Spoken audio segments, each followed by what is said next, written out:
pretty quickly, we got through the honeymoon period, which can happen with some students, and we started to see the behavioral challenges really come through. He was physically aggressive with staff, with other students. One of our go-to strategies is to utilize blocking pads. We want to be as hands-off as possible. We want to be as least restrictive as possible. So we use blocking pads to protect ourselves and clear the space when a student needs that area to de-escalate.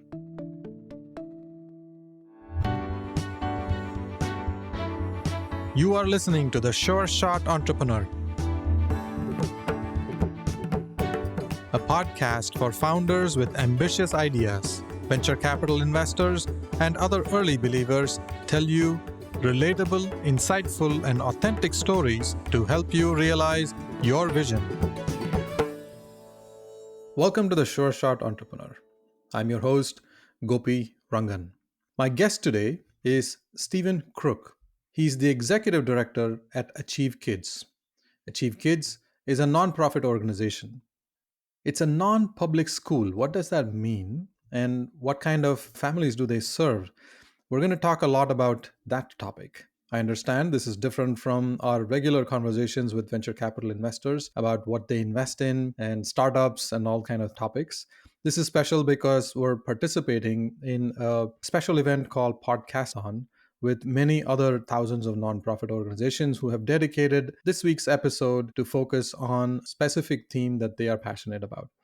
For me, AchieveKids is personal to me. I've been a volunteer board member at the school for more than 10 years, and I've had a very enjoyable time over the years supporting the organization. I'm really excited to welcome Stephen. Stephen, welcome to the Sure Shot Entrepreneur. Thank you, Gopi. It's great to be here today.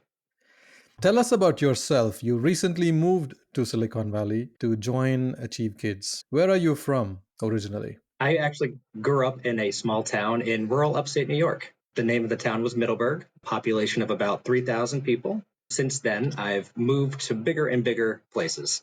And it's always been honestly driven by my career and relationships, but I've had great opportunity to see a lot of different parts of the country. Now, you've been a teacher, you've been a school director. How did you shape your career? Why is this exciting for you? I've always had a natural drive to understand people. I've enjoyed teaching. I enjoy learning about others. I enjoy helping others. Some of my early experiences when I was in my undergraduate program at Cornell was spending my summers working for the local mental health association.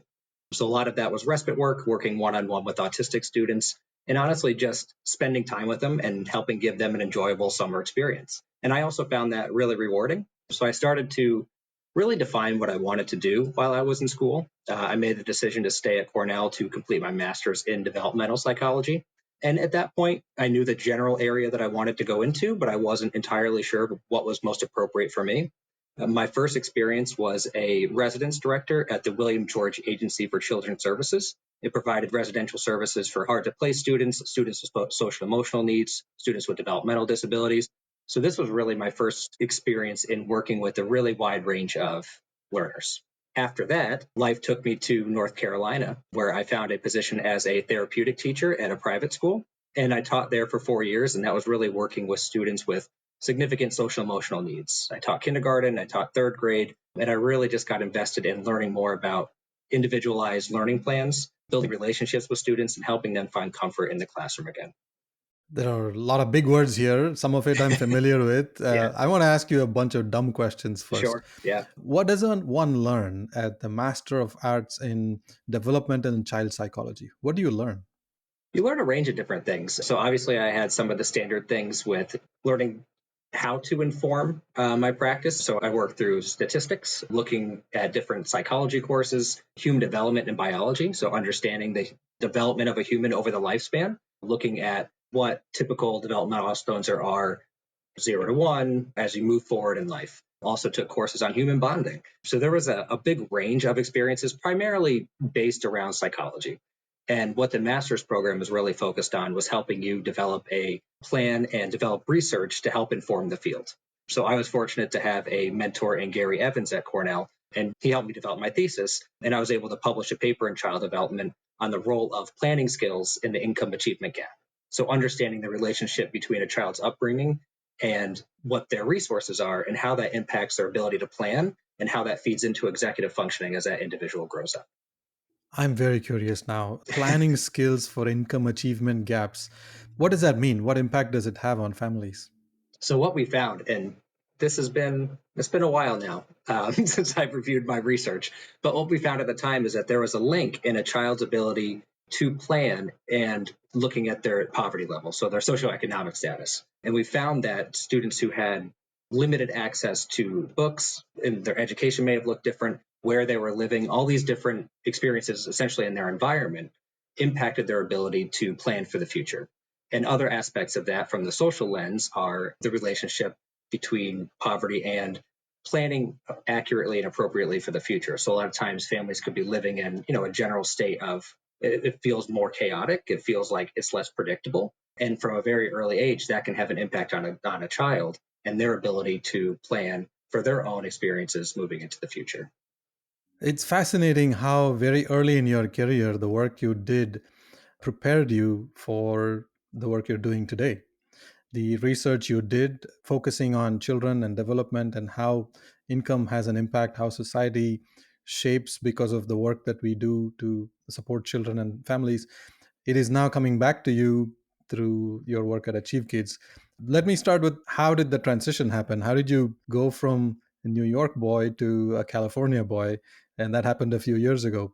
What attracted you to Achieve Kids? So when I was in Durham, I was fortunate enough to meet my wife, and she was a PhD student at Duke University. When she reached the point where she needed to find an internship as the next step in her career, she was accepted to Stanford. And she is also from San Jose. So it was a natural time for me to start looking for opportunities in the area. Through that process, I found Achieve Kids. They were looking for a new school director at the time. And I flew across the country to meet the team at Achieve Kids. I remember very clearly what that experience was like. And from the beginning, I could just tell that the entire team was really invested in the work that they were doing. And I enjoyed meeting the students, meeting some of the teachers, meeting the administration, and it felt like the right fit. So for me, coming from a background of teaching, from administration, it really seemed like this was exactly what I was looking for, to serve a wide range of students, to not just focus on what's happening in the classroom, but outside of the classroom. And from there, I was fortunate enough to receive an offer, and I started with Achieve Kids back in 2018. So it's hard to believe I've been with the organization for getting close to 7 years now. Um, Wow, seven yeah. years. Time flies quickly indeed. Achieve Kids organization has been around for many decades, about 60 plus years. The mission of the organization is to create opportunities in the lives of students in special education through exceptional schools and collaborative educational services that eventually enable students with special needs to thrive. What an amazing mission. And that mission is what attracted me also many years ago. It's 10 plus years ago when I joined the board. Can you give a quick description of Achieve Kids? What is Achieve Kids? What do you manage at Achieve Kids, the schools, and what kind of community do you serve? Absolutely. So currently we have our two school campuses. One's located in Palo Alto and one's located in East San Jose. We serve a total of 91 students currently, and they're students from the entire special education spectrum. So one thing that's unique about Achieve Kids is that we serve students ages 5 to 22. We serve students with autism. We serve students with intellectual disabilities, with different developmental disabilities, some with social emotional needs. So it's a very diverse learning environment for our students and for our team. Each student that is placed with us has an individualized education plan. So that is one of the prerequisites to getting placed at a non-public school, is having that plan in place. And we work in partnerships with local school districts to serve the needs of these students. Essentially, what that means is a student oftentimes will start their educational journey through a school district. Depending on their level of need, they'll be placed in a different program, and the district will work to serve those needs within their programs. If the realization that the programs aren't the right fit for that student comes up, then that discussion and during these IEP meetings takes place, and they decide whether placement at a non-public school is necessary for that student. And from there, we have relationships with over 35 different school districts. So we go through the referral process and help assess whether that student is a good fit for us. And then we're able to work on meeting not just their educational goals, but we also work on mental health services, behavioral services, occupational therapy, vocation services. Really, the goal of Achieve Kids is to exist to transition students back to their public school setting or to a less restrictive setting. So ideally, a student would come to us for 2 to 3 years. We'd really understand what that student needs in the classroom and how to help them succeed. give them the skills and tools that they need to do that, and then work in partnership with that school district to transition them back into one of their settings. So Achieve Kids has two campuses, about 100 students, and you work with 35 school districts. There's a variety of things that you offer to students. There's various diverse type of needs and often complicated and severe situations with these students. Why and when do families choose to send their children to Achieve Kids? You mentioned the IEP program. Like, what happens? Can you give an example? What happens with the child, and when do the family members decide that Achieve Kids is the Right. choice right now?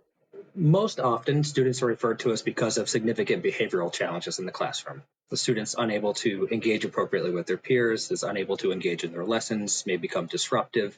For example, we have students in our program who previously would become physically aggressive in the classroom. So they were quick to be confrontational with their peers, perhaps with other students. They'd be quick to leave the classroom and not engage with their program. We also serve students who are working on general foundational life skills. So students who may struggle with toilet needs in the classroom or outside. So there really is a very broad range of behavioral needs that students come to us with that a school district may not be able to provide. And with that, about 40% of our students currently have a one-to-one aide. So it's really intensive focus and treatment for the students in the room to help meet those needs. Many schools have a special education department to care for children when such situations happen.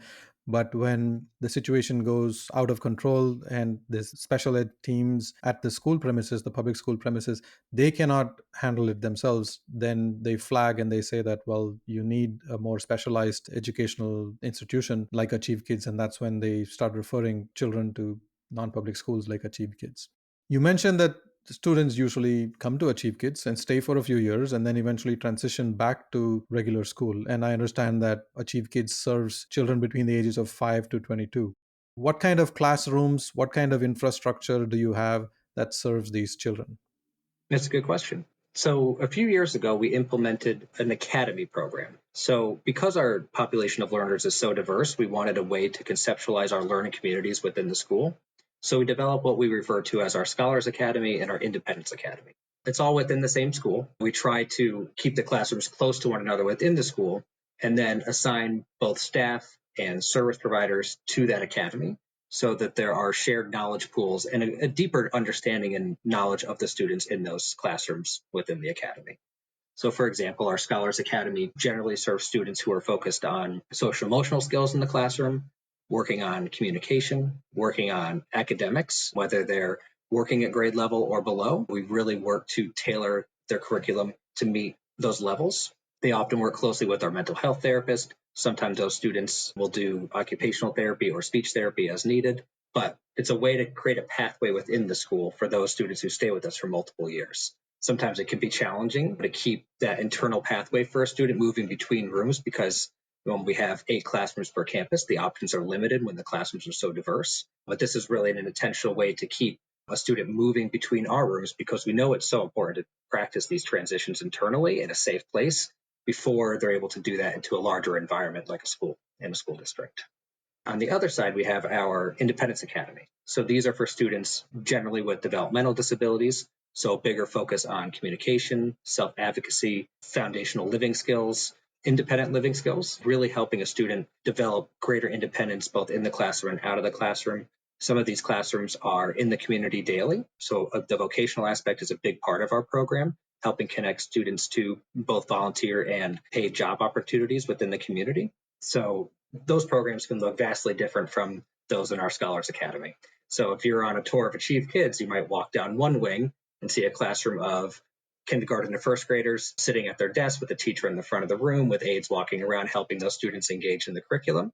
Across the way from a classroom where each of the students in the room has a one-to-one aide, the students are up and about, they're working on tabletop activities, maybe a group of those students is leaving for the day to go to use one of our school vans to go out in the community, maybe to go to a restaurant to practice their social skills, maybe going to the store to practice making a purchase, or maybe just taking a walk in the community to recognize general safety signs in the community and being able to engage in that way with one of their trusted staff members. I can see how the Scholars Academy and the Independent Academy serves the mission to help students thrive, giving them the tools to be independent and be as capable as they can be to thrive in the world is a very, very essential skill. And often they need an environment like Achieve Kids to be able to develop those skills. Can you give one or two examples of students? Like what happened when the student came into Achieve Kids? And over the years, what kind of skills did they develop when they left Achieve Kids to go back to public school?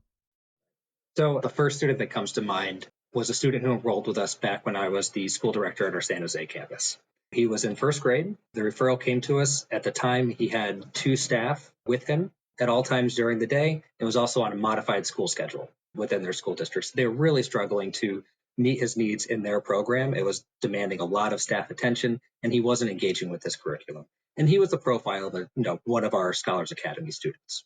He came for the tour, engaged, he was charming, he was talkative, he was standing in front of the classroom, sort of like, wow, yeah, I mean, we could tell that there's a lot of social skills here. And maybe what we need to focus on is helping him develop appropriate ways to engage with the rest of his classmates. So he enrolled with us. And then pretty quickly we got through the honeymoon period, which can happen with some students. And we started to see the behavioral challenges really come through. He was physically aggressive with staff, with other students. One of our go-to strategies is to utilize blocking pads. We want to be as hands-off as possible. We want to be as least restrictive as possible. So we use blocking pads to protect ourselves and clear the space when a student needs that area to de-escalate. So there was a lot of using blocking pads with the student. There was a lot of really just protecting ourselves, but also showing them that we're going to be there with him during these moments, really emphasizing our desire to support him. And then in the times when he wasn't escalated, when he wasn't upset, we would spend the time to get to know him. And really the first at least 3 months were just focused on relationship building.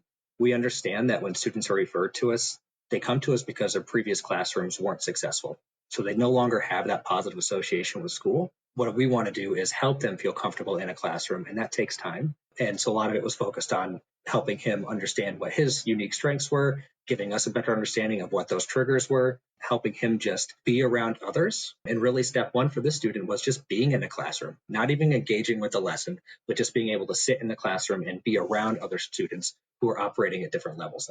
So we kind of work to build that comfort over time. And you can see that progression. 6 months into it, he was able to start to engage in some of his lessons. We knew that reading was really threatening for him. So that was something that we, had to build up to. We had to start with the things that helped build his confidence. But as he grew more and more trusting of his classroom teacher and the team working with him, we started to see this boy develop and really come into his own.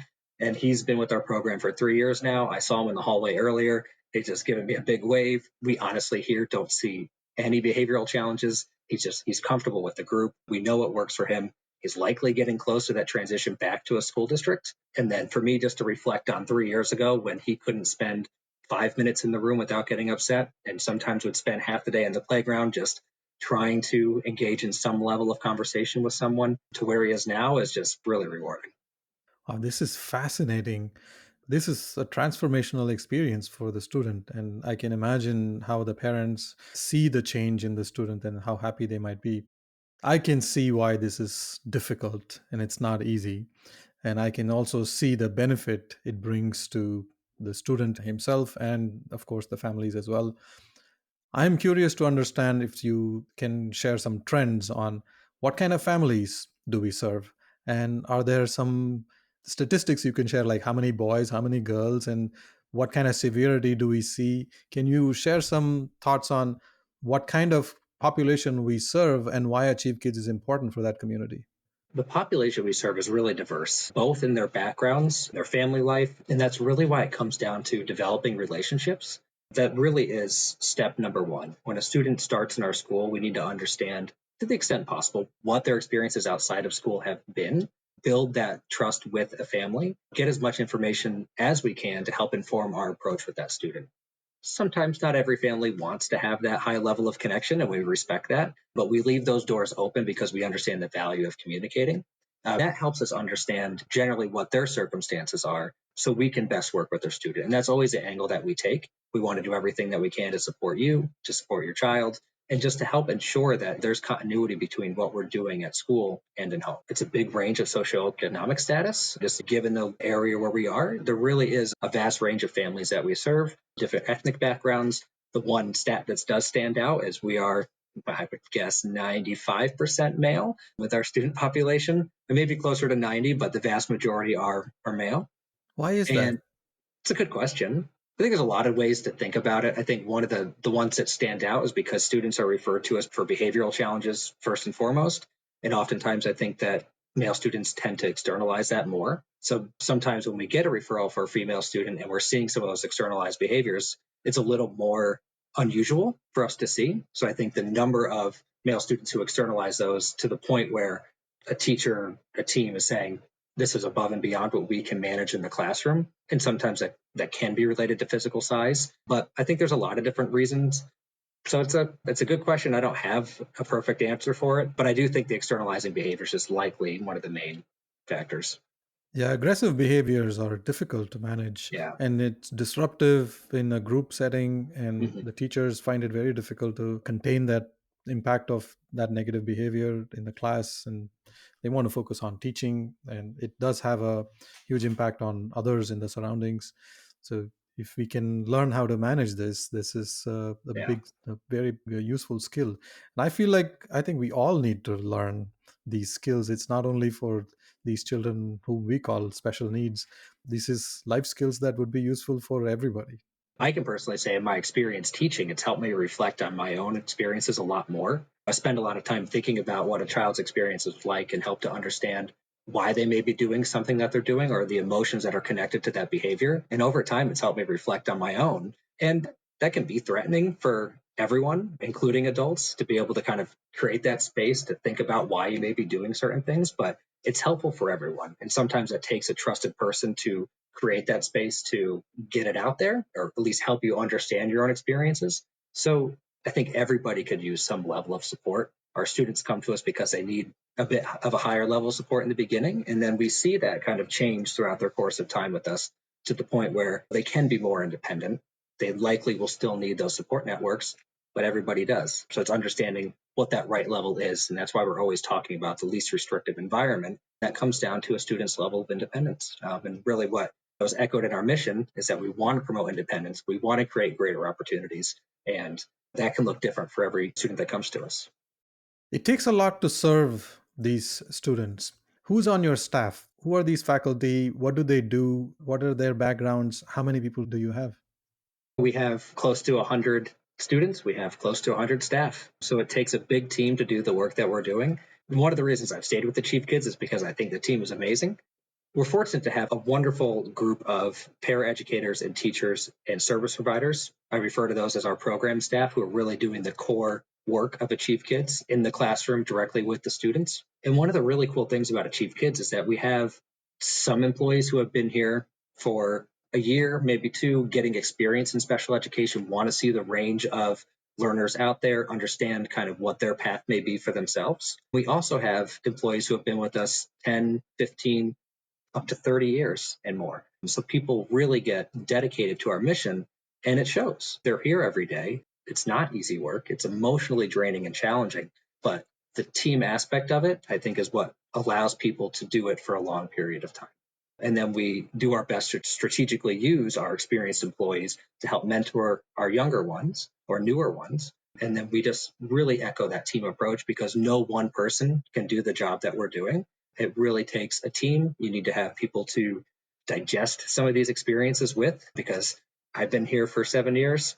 Every few days, I think I see something new. You really never cease to be surprised. And then outside of our program staff, we have a wonderful administration. I really think it's a strong team. We have different levels of support. We really want to make sure that for each position, we have someone who can step in and fulfill that role as needed. So we do a lot of cross training, making sure that our school-based administrators, our school directors, or our assistant directors have the resources they need to stay focused on the staff, on the students, on the families that they serve. And then our higher level administration to lean on one another and have a good understanding of what the challenges are for that group. So it's really collaborative. I think we all thrive on collaboration. We keep a close contact with our program. I mean, as a past teacher, I enjoy being in classrooms. So even as the executive director now, any chance that I get, I go wandering into the hallways, go on the playground, go into classrooms, because I'd like to understand really firsthand what the needs of our population are, both those that we're serving and then those that we're employing, because it's a team effort. And I think people are here because they care. I think they're here because the work is rewarding. It makes a difference and you can find a way to feel fulfilled each and every day. And something I always echo is that feeling of pride. Even on those tough days, take a step back and be proud of what you do, because not a lot of people could do this. And we're making a difference in a lot of lives. You've been an amazing leader at the organization for many years now. I'm going to ask you a question in two parts. What is most satisfying, fulfilling to you in your role as the executive director? And what is most challenging to you? It's a good question. Sometimes it takes me a moment because I often find that I'm focused on the experiences of others. I tend to put others first, especially in the workplace, and understanding what their unique needs are. And that is something that I find rewarding. There's a sense of fulfillment at every student graduation, every student that transitions on from us, where we can say, this is a prime example of what our goals are. So those moments are really wonderful to me. Even just, I don't know. It's hard to say one thing. There's so many different things that happen in a small organization like this, where I can find things each day that I feel a sense of fulfillment with, a sense of pride for. That I'd have to give it some thought if there's a number one. What's challenging? Challenging is sometimes feeling that I want to be in multiple places at once. I really trust this team, and I also like to make sure that I'm available, that I'm present. And in this role, you can't be everywhere at once, especially with two school campuses. So I have to strategically try to split my time. But there's also that sense of guilt that I want to be there. I want to be present if things come up. I think that's a challenge, but it's one that I can only manage so much. So it's something I have to accept, and then also find the best possible way to make sure that I'm supporting everybody to the extent that I can. And also leaning on the experts that we have in the classroom and out. So it removes a sense of stress that comes along with that, because I do trust the team. But it's also just my way of leading is I like to be available and I like to be present. So that's one of the challenges. Now, I work with a lot of startups, and one of the biggest challenges in startups is recruiting.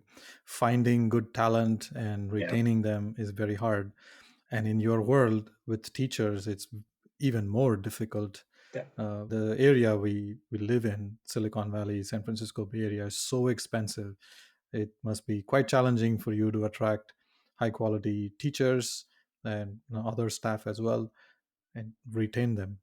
Do you have any tips or suggestions on how to deal with this challenge, or how do you manage yourself? Yeah, it's a constant topic of conversation. The teacher shortage, it's a national issue, it's a state issue, and then it's further funneled down to more niche schools like a non-public school. Not every special education teacher has heard of a non-public school. So I think the number of applicants that we get overall is reduced. And then when you're meeting people, you also want to make sure that they're a good fit for you. You know, we're not a fit for every teacher, and that's okay. But really what our job is to identify internally what those non-negotiables are. What type of personality are we looking to bring into the organization? Because the workplace culture is paramount. We want to bring in people who are positive, patient, and who also have the credentials and skills to teach special education. So to find that right fit for our school, it is a challenge, but we find different ways to get our name out there. I think making those connections within the community is huge, because a lot of times even just word of mouth helps people find their way to AchieveKids. We're very active with job and career fairs, going to different universities and just participating. And again, introducing AchieveKids and the concept of non-public schools to new and emerging teachers. Sometimes it's hard to get ahead of the game when school districts oftentimes create contracts with teachers in their final year of school. So it's sometimes hard for us to get ahead of that. But we try to be as strategic as possible. Always talk about how we can be competitive. Being a nonprofit, our resources are they're limited. We have to be really mindful about how we're using our funds and making sure that we're putting them in the best possible place. So teacher recruitment, retainment, that really is a high priority. So trying to be as strategic as possible in recruiting new quality people and ensuring that the people who are with us have a quality experience. Achieve Kids has been around for 60 years. What is the future of the school? We're actually coming up on our 65th anniversary this coming year. It's very exciting. We've been around for a long time and founded by a group of parents. We're proud to have been so invested in the community for so long. I think at the core of what we do is that we provide specialized schools. So in the next couple of years, it really is cementing our ability to do that, ensuring that we have different layers to ensure that our classrooms can stay open. And really what we just discussed with teachers is key to that. We can only have classrooms open when we have a qualified teacher to lead that room.